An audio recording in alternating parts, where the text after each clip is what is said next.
माँ, माँ जननी, माँ पूजनीय, माँ पूरा संसार होती है।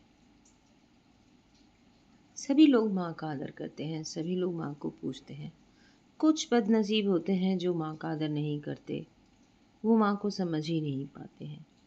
तो आज की मेरी कहानी है एक माँ पर। माँ का ऐसा रूप शायद ही आपने देखा भी होगा या नहीं भी देखा होगा, मुझे नहीं पता, पर मैं आपको ज़रूर बताना चाहूँगी। माँ बाप का आदर सम्मान सभी को करना चाहिए, पर कुछ लोग नहीं करते हैं। कुछ लोग उन्हें बोझ समझते हैं, कुछ लोग उन्हें ऐसे ट्रीट करते हैं जैसे वो घर में पड़े सामान की तरह है, उल्टा सीधा बोलते हैं। और कुछ लोग तो और बदनसीब होते हैं कि जो उन्हें वृद्धाश्रम में डाल आते हैं। जो माँ बाप बच्चे को जन्म देते हैं, बच्चे को पालते हैं, दुख सहते हैं, कष्ट सहते हैं, पर बच्चे को दुख नहीं होने देते। बड़े होने के बाद बच्चे उनके साथ ऐसा करते हैं, और आजकल तो कलयुग है, कलयुग में ऐसा होता है। माता पिता का अनादर करते हैं, माता पिता को वो इज्जत नहीं देते जो उन्हें देनी चाहिए। वो भूल जाते हैं कि आगे उनकी भी औलाद है, वो भी ऐसा ही उनके साथ करेगी।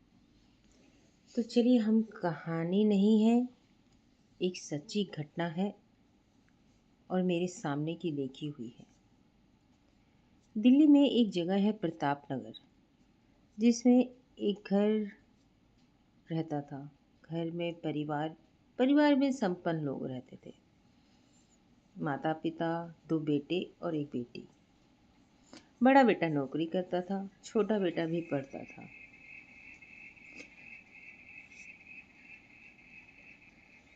कभी कभी क्या होता है, हम बच्चों को संस्कार एक जैसे देते हैं, लेकिन सबकी बुद्धि अलग अलग होती है। उस बुद्धि से बच्चा क्या क्या खुद से इमेजिन करता है, क्या सीख लेता है दोस्तों के साथ बाहर रहकर, ये बच्चे पे डिपेंड करता है। एक ही घर के 3 बच्चे और सबका दिमाग अलग अलग, तो है ना अचंभा कि शिक्षा तो सबको एक जैसी दी, लेकिन ली नहीं किसी ने। तो उनके बड़े बेटे बहुत ही अच्छे संस्कारी, माता पिता की कहना भी मानते थे, नौकरी भी करते थे, कोई ऐब भी नहीं था, जुआ शराब कुछ नहीं पीते थे। बहन भी बहुत अच्छी थी, बस एक छोटा भाई, वो गलत संगत में पड़ गया। पहले शराब पीने लगा, फिर चोरी चकारी करने लगा, फिर शराब इतनी पीता था, इतनी पीने लगा, इतनी पीने लगा कि बीमार हो गया। डॉक्टरों ने जवाब दे दिया। फिर भी वो चीज़ें ढूंढता था कि क्या चुरा लूँ पीने के लिए। काफ़ी इलाज कराया गया, हॉस्पिटल में भी रखा गया, लेकिन नहीं, वो नहीं सुधरा। और एक दिन उसकी मौत हो गई। उसकी मौत से माँ बाप सदमे में थे, पर फिर भी चलो, बड़ा बेटा है। बेटी की भी शादी हो गई थी, बेटी के बच्चे थे। बड़े बेटी की शादी हो गई थी, उसकी बहू, पोता पोती, फिर से घर में खुशियाँ आ गई थी।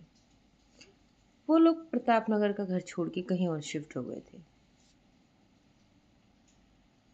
अब ये दिन अच्छे ही बीत रहे थे कि अचानक, जिंदगी में कुछ भी अचानक हो जाता है, हमें नहीं पता होता कि अचानक क्या मुसीबत आ जाए।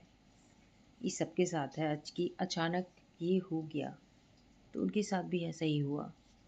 अचानक उनका बड़ा बेटा बीमार हो गया।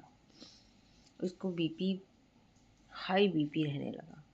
उसको समझ में नहीं आ रहा था कि ये क्यों हो रहा है, जबकि ऐसा कुछ, कोई बुखार नहीं, कुछ नहीं, फिर भी बीपी हाई रहता था।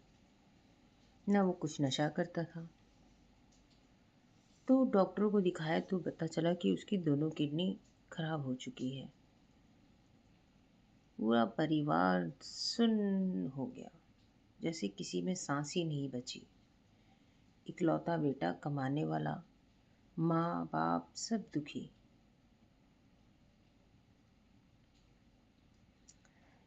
कोशिश की गई कि डॉक्टरों को दिखाकर वैदिक दवाई या कैसे भी इलाज करके पहले उनका किडनी का वैसे ही ठीक किया जाए, लेकिन वो मुमकिन नहीं हुआ। फिर माँ ने फैसला किया। देखा, माँ, जननी, बहुत लोग माता को कुमाता कहते हैं, पर माता कुमाता कभी नहीं होती है। यहाँ माँ का दिल देखिए। जिस बच्चे को जन्म दिया उसको मरते हुए नहीं देख सकती थी। दुनिया में ऐसे लोग भी होंगे, हमें पता नहीं है, लेकिन जिनके बारे में शायद पता है, तो मैंने सोचा मैं उनके बारे में कुछ लिखूं। माँ ने फैसला किया कि मैं अपने बेटे को किडनी दूंगी, पर ये भी इतना आसान नहीं था। बहुत धक्के खाने पड़े, टेस्ट हुए, किडनी मेल मिलाप सब हुआ। फिर आखिर में बात पहुंची अदालत पर, कोर्ट में। जब तक कोर्ट फैसला नहीं देता तब तक किडनी ट्रांसप्लांट नहीं होता है। कोर्ट गए, कोर्ट में जज ने पूछा माँ से, अकेले में पूछा, कि आप पे कोई प्रेशर है, कोई दबाव है? माँ ने साफ मना कर दिया कि नहीं, मेरा बेटा ही नहीं रहेगा तो मैं जी कर क्या करूँगी। मेरे घर में इकलौता बेटा है, कमाने वाला, उसके बच्चे बीवी हैं, तो मैं ये सब अपनी मर्जी से कर रही हूँ। कोर्ट ने फैसला हाँ में दे दिया और ऑपरेशन हो गया। आज की डेट में दोनों माँ बेटे खुशी खुशी रह रहे हैं और दोनों ही स्वस्थ हैं। दोनों एक जैसा ही खाते हैं, वो तला हुआ खाना नहीं खाते, सिंपल खाना खाते हैं। तो यहाँ माँ का रूप देखिए, कितना बड़ा रूप है कि अपने शरीर का एक अंग काट कर दे दिया। लेकिन क्या बच्चे ऐसा कर सकते हैं? नहीं कर सकते। बच्चे अपने लिए सोचते हैं, स्वार्थी होते हैं बच्चे। बच्चे कभी माँ बाप के लिए नहीं सोचते। बच्चे उनके लिए सोचते हैं जब उनकी बीवी आती है, जब वो माता पिता बनते हैं। वो अपने माँ बाप के लिए नहीं सोचते हैं। तो मेरी कहानी बस इतनी ही थी। आपको कैसी लगी प्लीज़ मुझे कमेंट करके ज़रूर बताएं, और मेरी वीडियो को ज़रूर शेयर करें, लाइक करें, ताकि ये वीडियो और लोगों तक पहुँचे। और मेरे चैनल को सब्सक्राइब करना भी ना भूलें। लाइक करें, सब्सक्राइब करें। Thank you guys, bye bye, good morning.